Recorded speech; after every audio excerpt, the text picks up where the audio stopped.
Tube. It's brought to you by Peterson Insurance, your Pekin Insurance agent in Clinton. My guest on the Zoom call today, Mr. John Bumgardner with the National Weather Service in Lincoln. Good morning, John. Good to see you, my friend. Morning, good to be back. Thanks for making time for us. It's always good to have you on the program and talk all things weather. And John, I gotta confess, tonight I gotta do a football game over by Champaign, and I'm gonna be outside for this one. Am I gonna be getting wet tonight? No, I think you're going to be just fine. It'll be a little cool and breezy, but we are all done with the rain for today. Good to hear. So, any inclination how much rain we got this morning? And I know there was a few sprinkles last night, some showers in parts of the area. Any inclination yet as to how much we've gotten from this rain system? Yeah, it was pretty hit and miss throughout the area. Heavier amounts were generally north of I-72, and then especially north and northwest of Peoria. There were some locations up by Kewanee, Princeton, Peru, and near Davenport that got 2 to 3 inches of rain. Wow. But here at the office, we had 0.23, Springfield 0.34, and then Champaign 0.3. So not a whole lot, but something. I guess something's better than nothing, but at the same time, it might as well be nothing given how much rain we actually need. Let's let that segue us into this dry October, John. How dry is it right now? Yeah, we've been 20 to 25% of our normal precipitation at most of our weather sites across the area. Lincoln, Peoria, and Springfield as well had 1 to 2 inches of rain in October. Normally it's 4 to 6. So quite a rainfall deficit, and we were carrying one from September as well. So most of the area is in a moderate drought. That's level 1 of 4. Well, technically 5 because there's a level 0 as well. So moderate drought is not great. The rain we just had probably helped a little bit. The only saving grace right now is that this time of year it's actually kind of good for harvesting to be dry, and it won't have a significant impact, I don't think, on agriculture in the spring. Okay. Why do you say that? When we freeze over the winter, I mean, it doesn't seem to matter to the plants if it's dry, as long as in this, March and April, we get a little bit of rain to wet the fields before plowing and all of that. Got it. Sorry, I thought you meant something along the lines of we were in for a wet winter. So gotcha. I'm with you. I'm with you there. And we'll talk about the winter here in a little bit. But going back to this dry October. Are we on pace for any records? I mean, where does this dry of an October stand in terms of how dry it's been over the course of history? I don't know offhand. We've got a pretty long historical record, but nonetheless, especially at Lincoln and Peoria, I wouldn't be surprised if we were in the top 10 driest Octobers on record. We'll see. Our office does a monthly climate report, usually around the first of the month. So we should have something on that next week. Oh, okay. Gotcha. Well, and to that end, because October isn't over, we've still got another 6-7 days of it. Are we going to see any more rain, John? Is there more rain in the forecast at any point in the next week? I think so. Yeah, we've got quite the strong system it'll be passing well to our northwest the middle of next week, but out ahead of it, I think initially Monday will be breezy and dry. Tuesday, so Monday we could have some concerns for field fires again, but Tuesday the moisture increases, and sometime Tuesday into Thursday, it looks like we're going to have showers, maybe some more thunderstorms, and right now, the ensemble guidance is 80 to 90% chance of some rain, possibly quite a bit of it. That's good to hear. Good to hear. So maybe that'll make up for some of that deficit we're experiencing in the moisture side of things. Looking at temperatures for October right now, John, where do we stand temperatures wise? Temperatures, we've been running quite a bit above normal. I don't know exactly how many degrees at this point, but it's been a warm month, and that trend looks like it's going to continue. We've had little periods of cooler temperatures, but our first freeze of the season, the middle of the month, was pretty much right on time, Mm. and those cool spells have been very short-lived. It's really been pleasant, it just kind of thinking overall. I mean, I know we had was it last week or this week? We had those days where we were right around 80, maybe a little Mhm. warmer than that in some places. But really, overall, gosh, I sit and kind of just think about evenings at home where we've got our windows open. There's a pleasant breeze. The daytime temperatures are nice. They warm our house up enough we can leave the windows open to cool it down, and just that cycle was really in place all month long. It felt like I think we turned the heat on once, we turned the air on twice. It was a overall, just kind of reflecting, feels like it's been a rather pleasant month.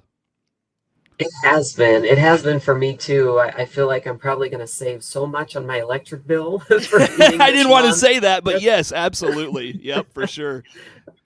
Yeah, Yeah, it's nice. What this what is time. a typical Oh, go temperature for October, John? Good question. Yeah, so that just goes to show how much we have been above normal on our warm days where it's been pushing 80. Typically, our highs for this time of year are low to mid 60s, and then our lows are low to mid 40s. So we've probably been close on the lows. It's been so dry, and like you said, we've had those big temperature swings each day, but the highs have been running pretty warm. Hmm. Yeah, speak to that a little bit. The way the evenings cool off after such a warm day. What goes into that dynamic from a weather perspective? That's a great question. Fortunately, I'm recent enough from college that some of this I still remember.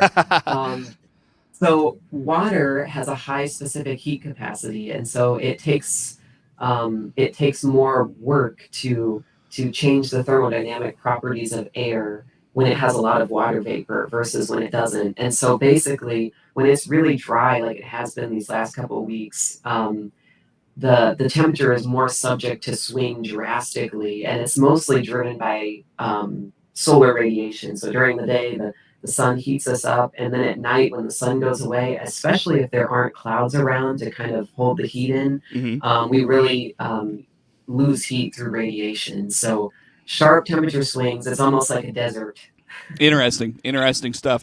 Well, with that said, let's look into the weekend here, John. We talked about tonight. Sounds like we're gonna. By the way, are we gonna clear up today? Are these clouds gonna move off? What's the rest of this day look like? And let's talk about the weekend. What's our weather forecast here in the short term? Yeah, I think the clouds will be on the slow decrease today. This evening we'll probably see some sunshine, maybe earlier. And then through the weekend, it looks mostly sunny, maybe just some high clouds around here and there. Temperatures will be slowly rebounding starting Sunday, but we'll really start to feel warm Monday and especially Tuesday when we've got highs forecast for the low 80s, which would be near record territory around here. Wow. So could be pushing some record highs. Then it sounds like. Absolutely. What's And it'll be windy.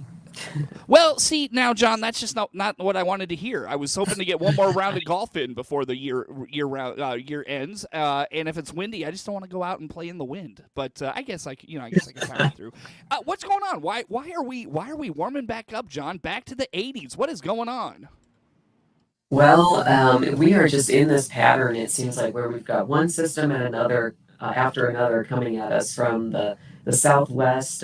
This one will be no exception. It'll be one of the stronger ones. And the core of that low is going to be way up near like the Twin Cities or maybe even further west. But because there's surface high pressure in place across the Ohio Valley now, and that'll be slow to shift east, the pressure gradient really tightens up out ahead of that system. So we get those strong south winds, and that's what's going to bring in all the moisture and warmth up from the south.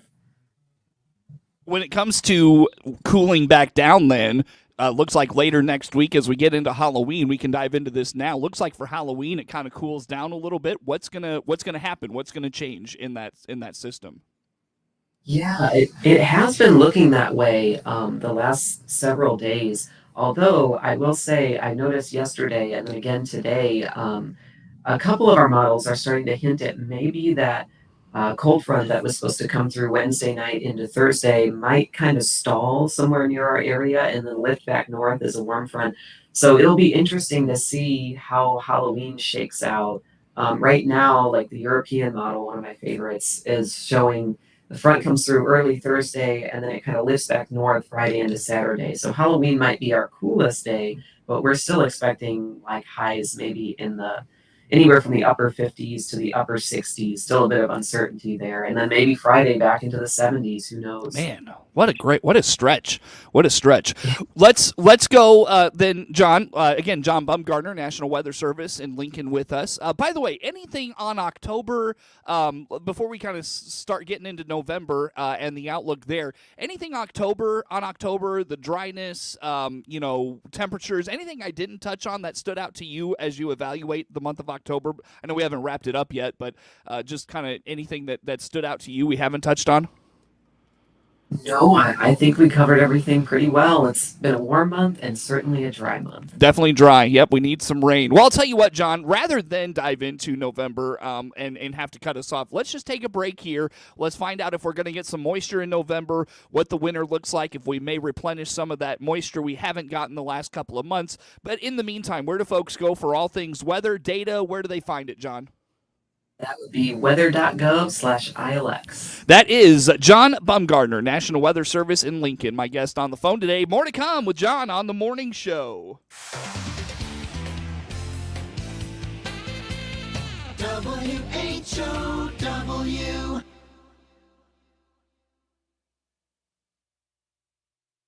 Your County Farm Bureau. Let's check the markets on the RFD Radio Network. I'm DeLos Yonke. We have extended our losses here in the morning session with wheat being the leader, down 13 to 14 cents. We have December corn down 6 1/4, 4.15 1/4. That's on the low for the day so far. March down 5 1/4, 4.29 3/4. July down 3 1/2, 4.41 3/4. Nearby soybeans are also on their low. November down 10, 9.86 1/4. Jan down 8 3/4, 9.96 1/4. March down 7 1/2, 10.08 1/2. December wheat down 14 3/4, 5.66 3/4. KC down 13 1/4, 5.73 3/4. Livestock, December lean hogs are down 22, 78.42. These live cattle down 1/4, $189. RFD Radio Network. Tune in to this RFD Radio Network affiliate Saturday mornings from 9:06 until 9:30 when we present the RFD Trading Post to advertise your farm-related items to buy, sell, trade, or give away. Call the toll-free number we give during the show to get your farm-related items advertised across the state and listed on rfdtradingpost.com. And find instructions on getting your farm-related items read on the show in our mailbag segment for 30 days for just $20. The RFD Trading Post, Saturday mornings from 9:06 till 9:30 on this RFD Radio Network station. Paul Scarron, CEO of Warner Hospital and Health Services in Clinton. With October being Breast Cancer Awareness Month, our state-of-the-art 3D mammo machine can help detect early cancer. Find out details by clicking our icon at DeWittDailyNews.com. Ramey Miller from Run Deep Coaching. Take your power back. I do holistic personal and business coaching. My service is virtual, so we can visit no matter where you are. Find out more by clicking my icon at DeWittDailyNews.com. That's DeWittDailyNews.com. Your friend in Central Illinois, WHOW. Once again, a good morning. Thanks for being with us. I'm your host today, Seth Lawrence. The WHOW Morning Show streams to Facebook and YouTube, brought to you by Peterson Insurance, your Pekin Insurance agent in Clinton. John Bumgardner, National Weather Service in Lincoln, on the Zoom call with us today. And John, we talked about the dry weather. I don't even know how I missed it, but field fires. We were talking to the Farm Bureau folks earlier this week. They mentioned a couple of field fires in our area. Does the Weather Service keep track of those? And if so, what have you found to be the case as it relates to the dry weather and field fires? Good question. Yes, that has been the one thing that's kept us busy the last couple of weeks. The the weather's been quiet, so to speak, but even when it's quiet, we have things to deal with. Those dry conditions we talked about, responsible for those big temperature swings we've been having, when that combines with gusty winds, it's not a great combination, especially given the lack of rain. It's one thing for the air to be dry, but when the ground's dry as well, then sometimes that can present problems to farmers going out to harvest. And so we can see those fires when they happen during the afternoon on certain types of satellite imagery. It'll show up really well. Infrared, especially, we'll look at, and we'll see little hot spots where the temperature is higher over a pixel. So we've had quite a few of those just here and there the last couple of weeks. Most of them were controlled quickly, but those gusty winds can certainly make it hard and risky for the poor farmers trying to get out and get things wrapped up. Yeah, for sure. Keeping fire departments hopping as well this time of the year, I'm sure. So keep that in mind. And, you mentioned, John, sounds like early next week we could have conditions primed for more of this type of thing. Yes, yeah, it looks like Monday when those winds pick up, but we haven't quite gotten the moisture yet. That'll be a day to watch. If we do end up thinking the fire danger is really high, we'll issue something called a red flag warning. If it's not quite that extreme, we might issue a special weather statement. We've done a few of those thus far this year. Mm-hmm. Yeah, I remember the springtime. Was it the dust warnings that those went out a lot more frequently this spring, if I remember right? Yes, that's correct. We've had some changes in office policy recently around when to issue those, especially after last year's big event at the 1st of May, south of Springfield. And so conditions where it's really dry, the air is dry, we haven't had a lot of rain recently, and we get those strong, persistent winds. We're starting to learn there's specific areas where we got to watch for blowing dust. Interesting. Well, maybe in the spring we'll dive more into that as guys get in, start treating the field and putting crops in the ground and those sorts of things. So in the meantime, John, let's we talked wrapping up our last segment talking about kind of next week through Halloween. Let's get into that first weekend of November, maybe first, let's say 10 days of November. What are we in store for to start out the month of November? Good question. Well, right now, our friends at the Climate Prediction Center, like us, are expecting above normal temperatures, 80% chance of above normal. Highs next week, average upper 50s to low 60s. So we'll definitely blow past that Monday, Tuesday, and Wednesday, and possibly Thursday as well, maybe Friday and Saturday if we get that second warm up. And then going out a little further, the data becomes a little more, there's just more spread in the models because they're not, those systems that are responsible for weather out into the following week they haven't even reached the Gulf of Alaska yet. So it gets a little harder, but it looks like we're trending towards a little bit cooler than normal by like that following weekend, but I guess it would be November 9th and 10th, Saturday, Sunday. Most of the guidance of our 100 ensemble members in the extended start trending towards at least near normal, possibly below. Where does November start in terms of average temperature? Where does it end? Great question. Starts with average highs in upper 50s to low 60s, and by the end of November, it's more like low to mid 40s for highs. Cooling off, starting to cool off for sure. Very good. How about precipitation in November? What do the outlooks tell us, and how does that compare to, or what could that look like, in terms of the norms for the month? Great question. Yeah, November, we're starting to get into that time of year where we don't get quite as much rain because over the summer our averages are skewed a lot by these thunderstorms, which can dump a lot of rain in a short period of time. November is more like 3 to 4 inches is typical for us. Right now, the 1 month outlook from the Climate Prediction Center, which kind of makes sense given the pattern with the jet stream shifting north, not quite into La Nina yet. They're expecting equal chances of below and above normal precipitation. So it could go either way. The southern part of the state, however, they're saying drier conditions are a little more favored. So that almost reaches us, but it's more down by I-70. Temperature-wise, it looks like maybe leaning above normal.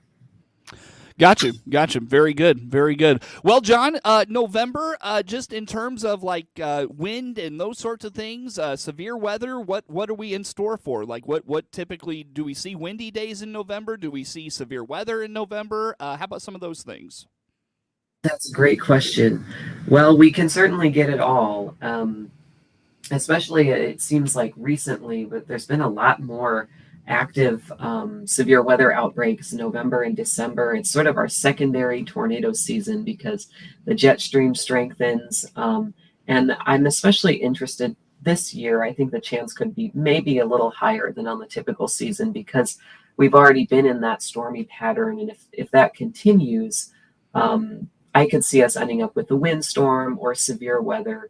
The strength of the upper jet stream is really proportional to the strength of surface lows. And then it's all a matter of location. If one passes well to our west, it might just be warm and breezy.